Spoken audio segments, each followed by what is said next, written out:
Estás escuchando Sin Fin.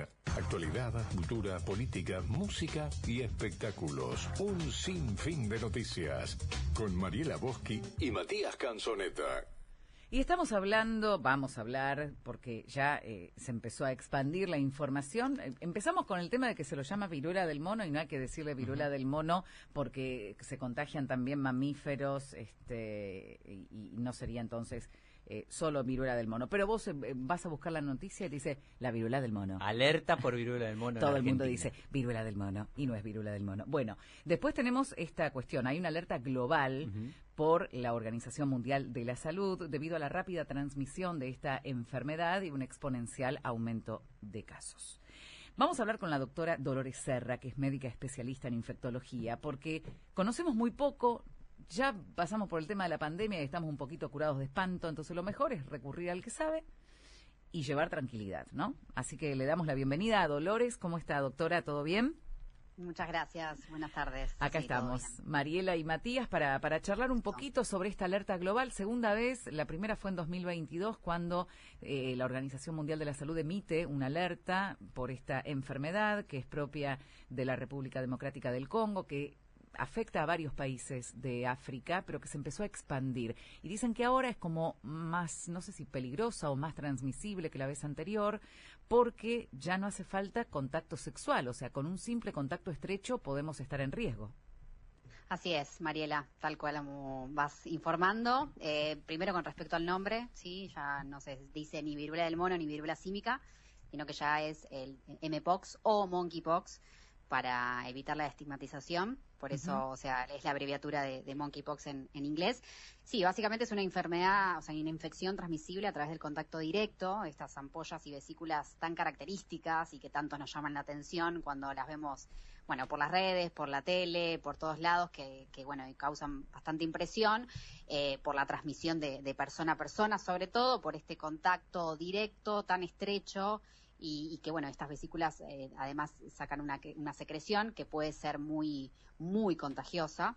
Es una zoonosis, o sea, básicamente es una enfermedad que empezó primero en los animales y luego pasa a los humanos, y básicamente la declaración de la alerta sanitaria en este momento a nivel internacional es por la transmisión, por la gran transmisión que tienen de persona a persona, ¿sí? Y sobre todo, bueno, en personas de riesgo, que tengan un contacto directo, y en esta particular cepa que estamos viendo ahora es gran el tema de la transmisión sexual. Claro. Entonces, claro, o sea, por contacto directo sí, claramente, porque, bueno, es así, pero se vio muchos casos relacionados a la transmisión sexual, tanto anal, genital o bueno, también por la boca, de estas personas que estaban contagiadas y que, bueno, claramente no lo sabían y contagiaron al resto. Claro, porque es a través de los fluidos corporales que se transmite. También, exacto. O sea, todo lo que es lesiones, fluidos corporales, gotitas respiratorias y materiales contaminados como, por ejemplo, la ropa de cama.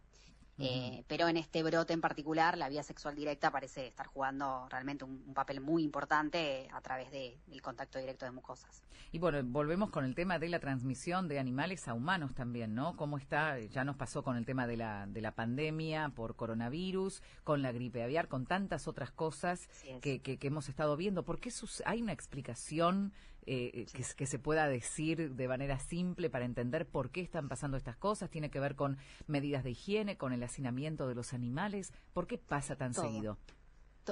Realmente tiene mucho que ver todo, porque son las famosas llamadas enfermedades reemergentes que decimos nosotros, con zoonosis. A ver, nosotros ya conocemos la viruela de hace muchísimos años, está erradicada del mundo en el año 1980, y desde 1972 que ya no se da más la vacuna. O sea, es una enfermedad que claramente ya la teníamos como desaparecida.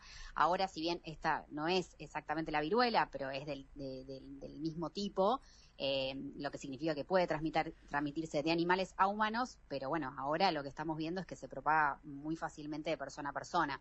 Estos virus que generalmente causan estas enfermedades reemergentes, lo que hacen es propagarse primero por la gran globalización que existe, por la gran cantidad de movimientos a nivel global, como por ejemplo los viajes, el tema de los aeropuertos, del gran pasaje de las personas del campo a la ciudad, la cantidad de hacinamiento que hay también entre nosotros, obviamente todo el tema de los antibióticos también tiene mucho que ver, de los animales incorporados dentro de nuestra vivir común. Claro. Dentro de nuestra cotidianidad.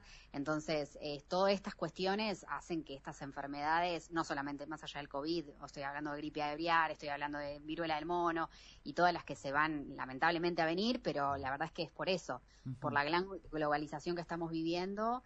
Y que cada vez se están registrando, ya desde 2022 se registra un brote mundial con más de 100.000 casos reportados en los 5 continentes, específicamente ahora de la viruela del mono. O sea, ya lo hemos visto hace relativamente poco, pero ¿qué pasa? Esa cepa, ¿sí? Para contarles un poco y hacerlo más fácil, más sencillo de entender, fue desapareciendo, o sea, fue disminuyendo la cantidad de casos. Y entonces, desde 2022 hasta 2024, la verdad que no teníamos mucha novedad de este mpox. Pero bueno, ahora reapareció, o sea, a partir de septiembre de 2023, se vio que en la República Dominicana Democrática del Congo, este clado, que es el clado 1B, que es más virulenta, es más transmisible, tiene mayor tasa de mortalidad, y se propaga lo más frecuentemente por transmisión sexual. Entonces, claramente lo que hizo la OMS es un poco alertar y también como adelantarse, ¿no? Claro. A todo lo que ocurrió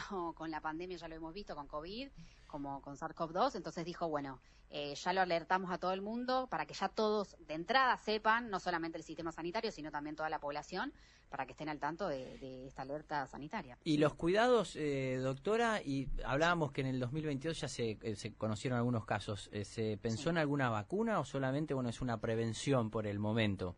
Sí, la verdad que sí. Dentro de la vacuna, ¿qué pasa? Se relaciona mucho con la vacuna de la viruela, que ya estaba erradicada desde 1972, como lo decía, pero esta vacuna cubriría entre un 70 y un 80% de protección. El tema es que los que nacieron antes de 1972 estarían cubiertos, pero los que nacimos después, básicamente no estamos cubiertos. Entonces, ahora, a partir de 2022, ya, la Organización Mundial de la Salud sacó 2 vacunas que están aprobadas, ¿sí? para el mpox, pero no están todavía comercializadas. La verdad que la idea ahora de la Organización Mundial de la Salud es facilitar esta vacuna y ir financiándolas, sobre todo en los países africanos, que es donde mayor cantidad de casos hay, claro. Y es donde se están registrando, el punto de donde salen todas es desde ahí. ¿Y por qué en algunos casos se registra la muerte? ¿Qué tan peligroso es? En un 3%. A ver, la mortalidad dentro de los casos llega a ser un 3%, ¿sí? No es todo, la verdad que dentro de los casos es la minoría, no es lo más frecuente, ¿sí? ¿Y tiene que ver con comorbilidades, por ejemplo, la gente que... Mucho, sí.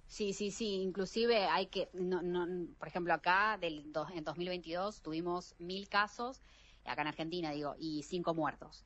Pero obviamente, claro, había que evaluar obviamente todo el contexto, también la rapidez en la que se consulta, también el tema del contacto, si fue un contacto estrecho. La verdad es que hay que evaluar todo, pero la verdad es que desde 2023 acá no tuvimos más fallecidos. Ahora hay 39 casos sospechosos, pero la verdad que hasta el momento no hay fallecidos. Es poco la cantidad de muerte, digamos, dentro de lo que se consideraría, ¿no? Como en su momento la pandemia, pero bueno, hay que tenerla en cuenta, sobre todo por esta cantidad de morbilidad que tiene, es decir, los síntomas, el dolor de cabeza, la fiebre, se inflaman los ganglios en una primera instancia, mucho dolor muscular y todo. Y después a los 3 o 4 días comienzan estas manchas, ¿sí? Estas que primero son manchas, luego son más pústulas o vesículas, que aparte están diseminadas en todo el cuerpo. Realmente la persona se da cuenta que las tiene. Por eso es fundamental que si tienen alguna de estas manifestaciones, consulten enseguida. Primero que lo sepan, pero para que saberlo tienen que consultar, claramente, con un médico, en un centro de salud. O sea, que no se estigmatice esto de que no tengo miedo, no voy, no quiero que me vean así, sino que no, al contrario, necesitamos verlo, necesitamos detectarlo. Primero para detectar el caso y segundo para aislarlo, porque, como les digo, durante la fase esta de que tienen las ampollas, tanto en la cara, en las manos, en los genitales, realmente son muy contagiosas. Entonces, lo más probable es que contagien a alguien, sobre todo cercano, y ni hablar al personal de salud cuando los vaya a revisar, todas estas personas que nos estén escuchando desde un hospital, un centro de salud, una guardia, todo, que sí o sí se cubran bien, ¿sí? O sea, con todos los medios, las gafas, con todo lo que es los guantes, el camisolín, porque realmente contagia mucho.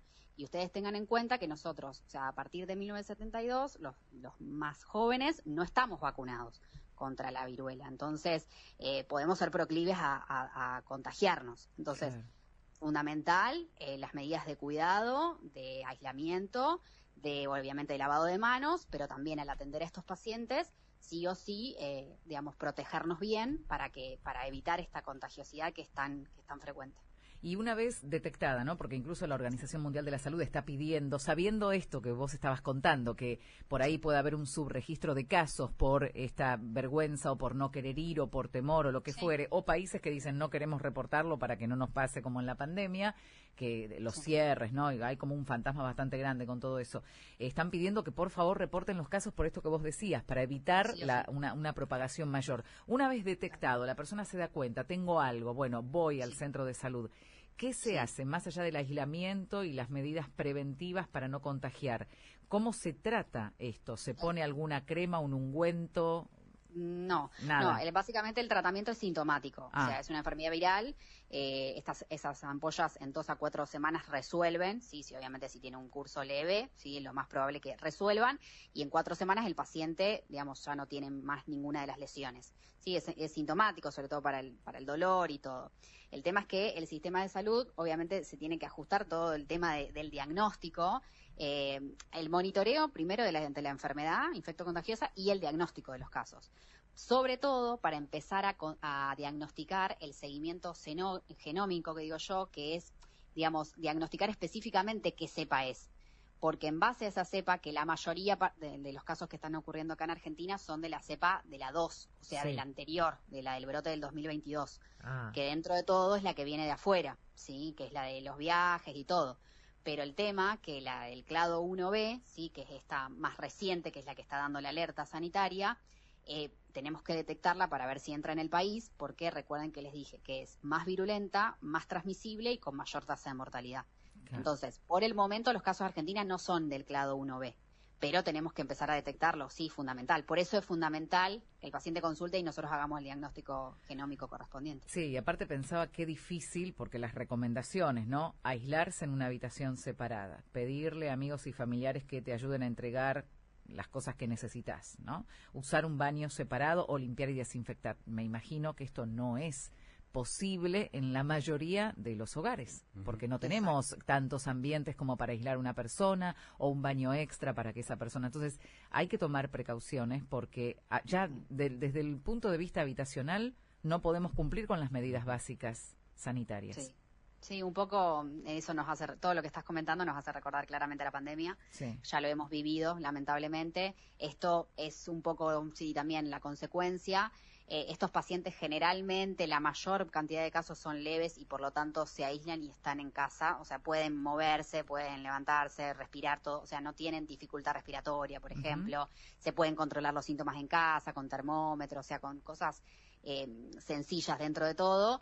Sí, obviamente, muchas veces le decimos que si en casos de que obviamente estén todos cubiertos y se protejan, pero que tengan padres o cuidadores, sí, que hayan nacido antes del 72, pueden llegar a estar en contacto en ese sentido, pero la verdad es que es cuidarse entre todos, no solamente al paciente, sino también al resto, al personal de salud, a todos los que lo vamos a atender, porque lamentablemente es así, es una enfermedad que hoy está siendo muy transmitida y está causando, como les digo, cada vez más casos.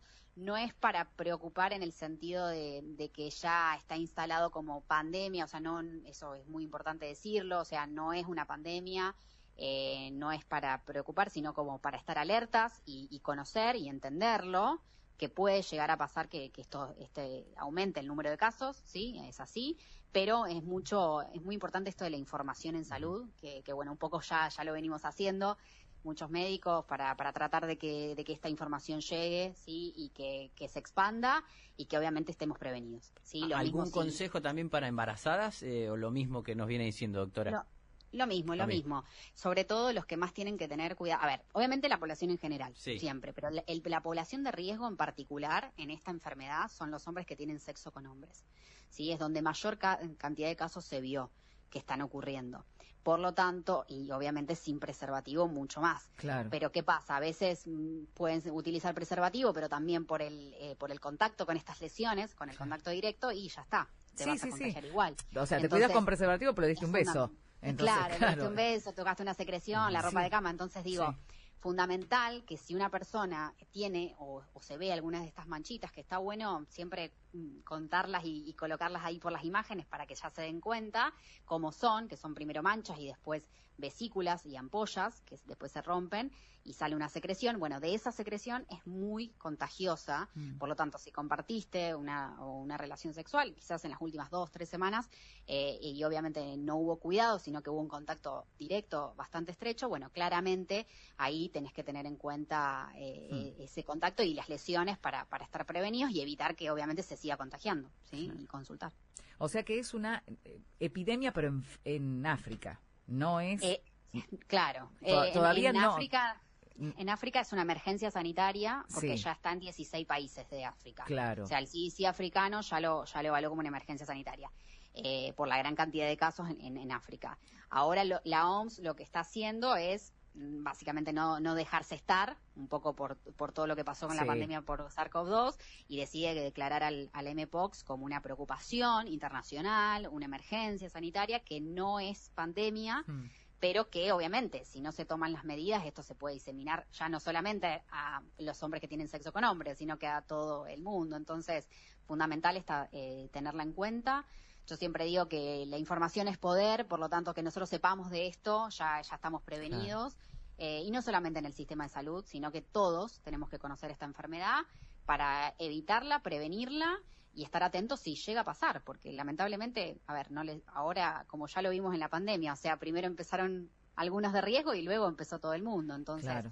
Empezar a tenerlo en cuenta. Estas enfermedades, como mencionábamos al principio, son extremadamente contagiosas, son reemergentes, van y vienen para quedarse, y encima ahora aparecen con nuevas cepas que son más virulentas y más transmisibles. Entonces, fundamental estar informados. Informados y con los cuidados y sin miedos, como decías vos, ¿no? La información es poder. Gracias, doctora, y hasta cualquier momento. No, de nada, un gustazo. Gracias a ustedes. Era la doctora Dolores Serra, especialista en infectología. Escucha a Mariela Boschi y Matías Canzoneta. Sin fin, de 13 a 15. Sin fin, de 13 a 15. Sin fin, de 13 a 15.